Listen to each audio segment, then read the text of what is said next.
રાજકોટથી એક ચોંકાવનારી ઘટના સામે આવી રહી છે। રાજકોટની આરએમસી સિટી બસનો એક વિડીયો વાયરલ થઈ રહ્યો છે, જેમાં હેન્ડબ્રેક હોવા છતાં પણ ઇલેક્ટ્રિક સિટી બસ દોડતી જોવા મળી। ડ્રાઈવરે જ વિડીયો બનાવી વિડીયો વાયરલ કર્યો છે। અગાઉ બ્રેક ન લાગતા અકસ્માત પણ સર્જાયો હતો, ત્યારે ઇન્દિરા સર્કલ નજીક આ અકસ્માત થયો હતો। 5 લોકોના મોત બાદ પણ આ બસમાં રહેલી ખામીઓ દૂર નથી થઈ તેવું સામે આવી રહ્યું છે।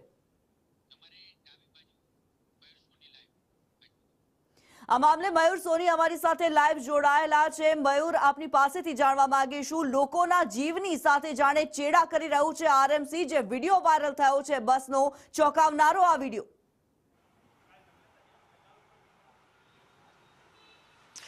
બિલકુલ કિન્નરી, જે પ્રકારે આરએમસીની સિટી બસનો વિડીયો વાયરલ થયો છે, સ્પષ્ટ રૂપથી તેમાં જોઈ શકાય છે કે હેન્ડબ્રેક મારેલી હોવા છતાં પણ બસ દોડી રહી છે। એટલું જ નહીં, પરંતુ જે ડ્રાઈવર છે એમના દ્વારા વિડીયો ઉતારવામાં આવ્યો હતો અને ત્યારબાદ સોશિયલ મીડિયામાં વાયરલ થયો છે। આ મામલે સંદેશ ન્યૂઝે બસના જે સંચાલક છે તેમની સાથે સંપર્ક કરવાની કોશિશ કરી હતી। તેમણે ટેલિફોનિક સંપર્કમાં એવું કહ્યું હતું કે વિડીયો જૂનો છે, જે પ્રકારની બસ છે એ કદાચ જૂની હોઈ શકે છે। જોકે આ વિડીયો મામલે તેમણે ખાતરી આપી છે કે સમગ્ર તપાસ કરવામાં આવશે ને ત્યારબાદ જો ખરેખર આ ચાલુ સિટી બસનો કોઈ વિડીયો તાજેતરનો હશે તો તે બસના ચાલકની સામે અને બસના જે સંચાલક છે તેમની સામે પગલાં રહેશે।